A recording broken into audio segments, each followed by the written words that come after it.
Hello, my name is Clayton Bell, and I am not the perfect marksman, but I did invent a little gadget that can turn you into one. Okay, our review of the Alamo Precision Rifle 300 Winchester Magnum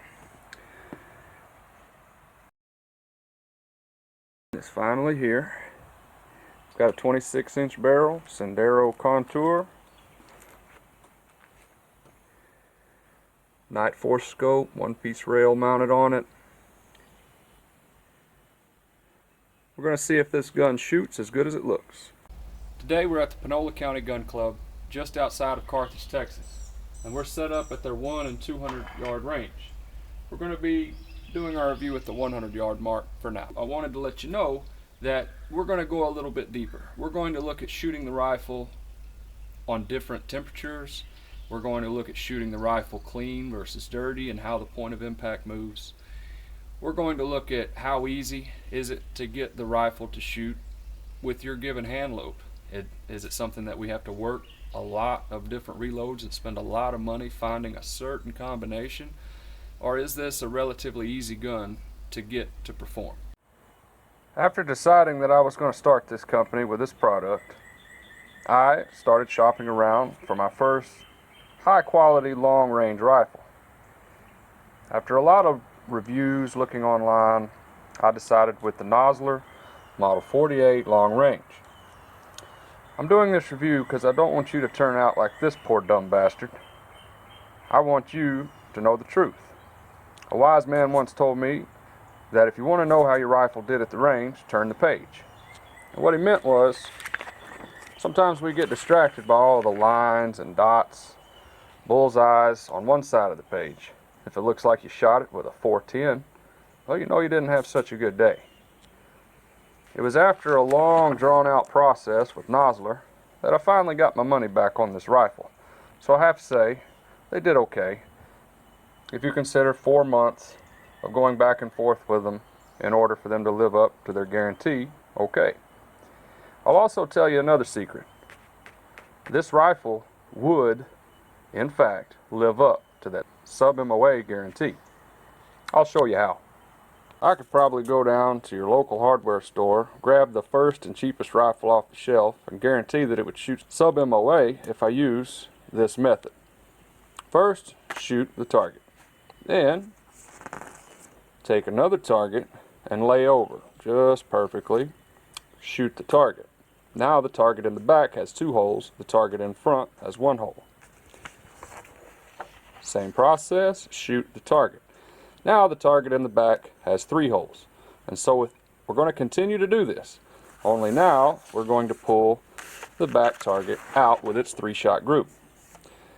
What you'll soon find is, as you go through this, with each additional shot, you're going to have a target in the back with a new 3-shot group.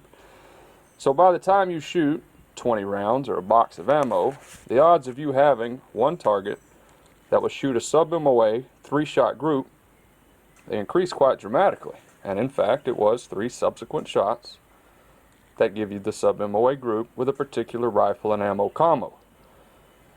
I have sneaky suspicion that when you send a rifle back, this is the tactic that they use to say that their rifle lives up to the guarantee. That's assuming that they actually did shoot the gun. When I sent my gun back, I cleaned the inside of the barrel squeaky clean, just so I could see if there was any copper in it when I knew they were going to send it back to me. Sure enough, when they sent it back, the bore was just as clean as it was when I had returned it, despite the fact that when I bought the rifle brand new, they shipped it to me with a dirty barrel from the test fire. This started with a clean bore, 200 yards, I have to admit, 200 yards, using the product, the Perfect Marksman, but you can see that the point of impact moved, and this could hardly be called a sub-MOA gun.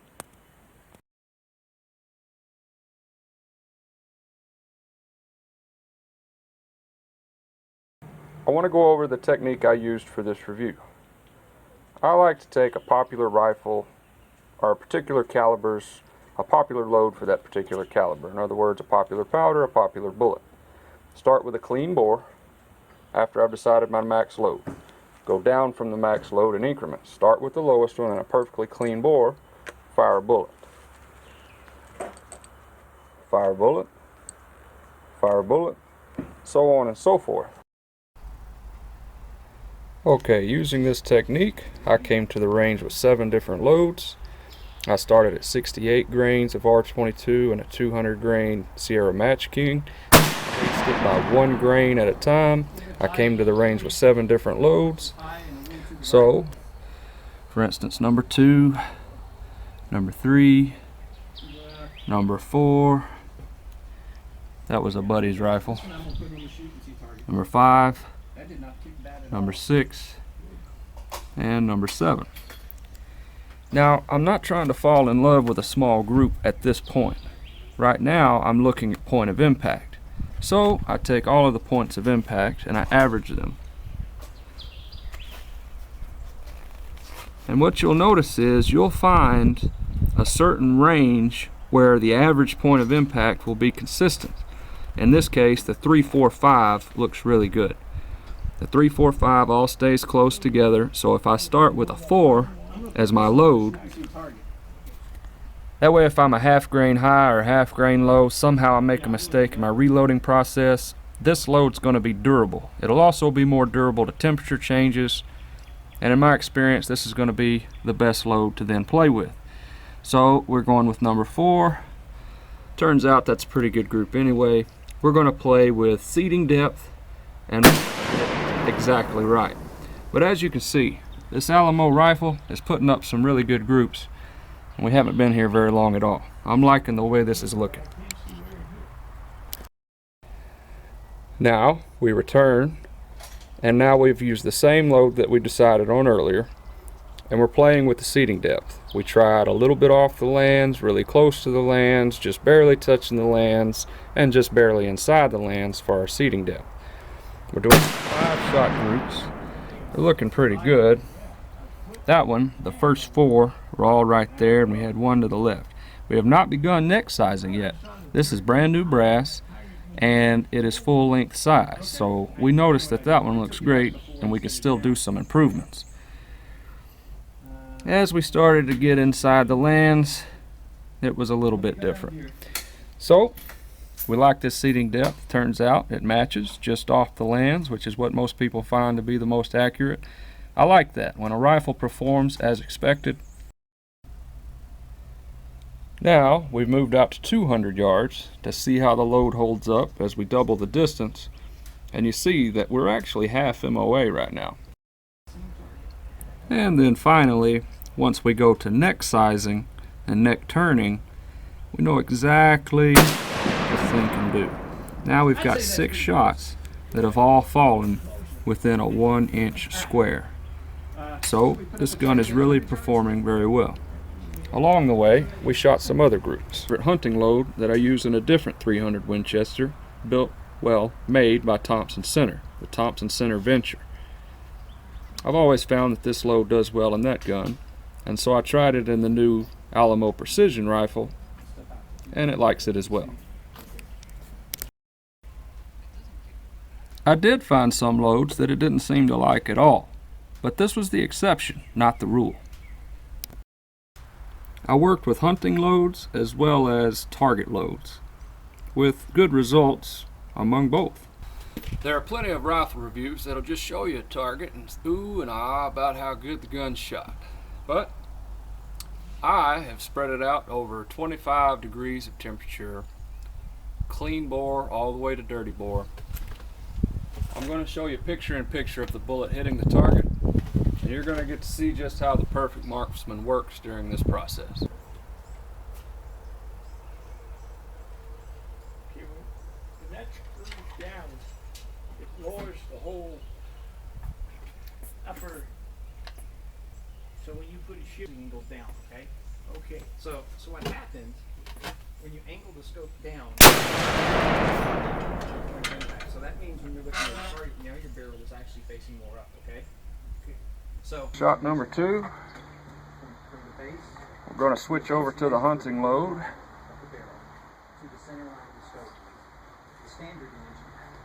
I should probably get a little closer first. Hang your marksman. These are medium mounts. So on a bolt gun with a base like this, typically you get away with medium mounts. I like a little bit of clearance between. I do too. Okay. Take your time during this part of the process.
Low and a little bit. That's not bad though. It's just a tad to the left.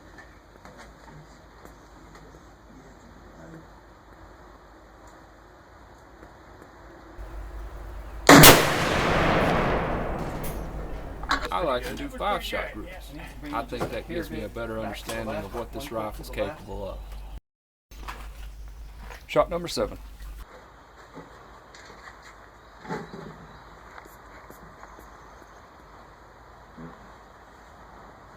Alright, 4 clicks to the right.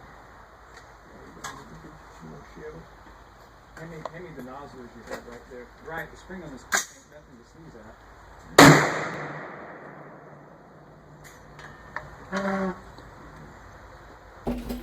Black targets on those out there if you want to.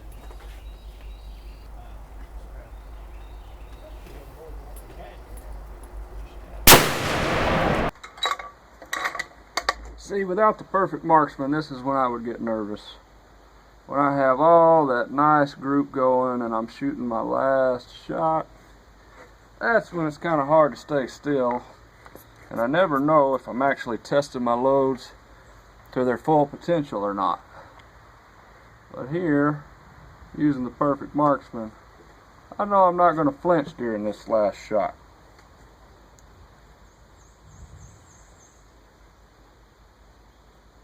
I know that I'm going to get to analyze this load and this last shot, good or bad.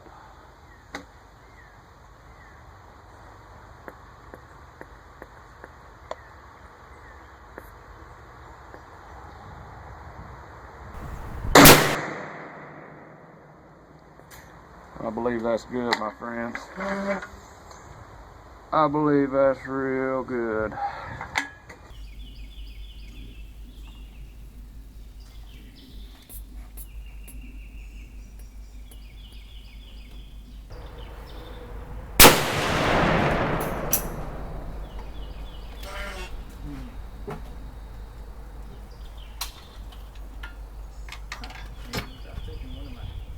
All right. Now,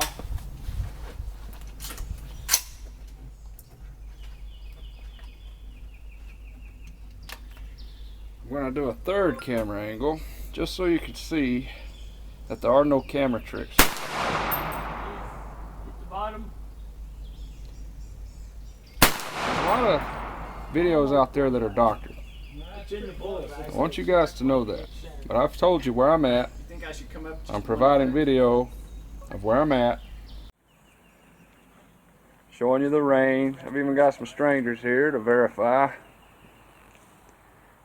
I've had that same camera set up the whole time. You've been able to watch as this shot and this group has happened. Now we're going to walk down there and grab the target. There you go. Time stamps. We're gonna let him fire his last shot first.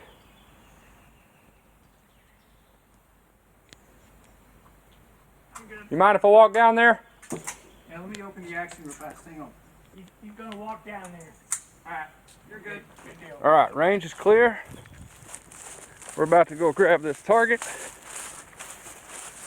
I know this might seem a little boring, me walking down here, but I'm doing this so that you can see from all the camera angles that there's nothing been doctored here. That this is a real live review of this firearm. And they've done a wonderful job, as you can see from that spot and scope view.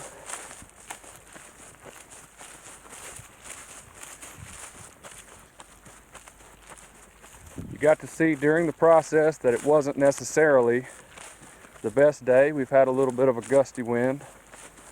Sometimes the clouds were covering us, sometimes they weren't. Thermals were different. But we shot some really wonderful groups. We've got one hunting load, we've got one target load.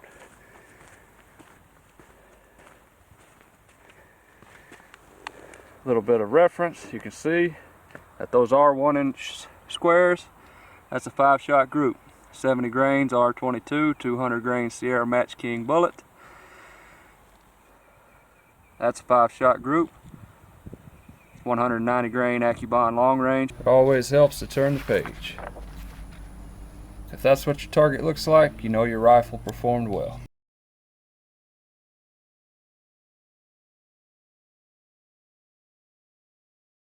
Now that we've completed the review of this rifle, I wanted to give a personal thank you to Alamo Precision Rifles.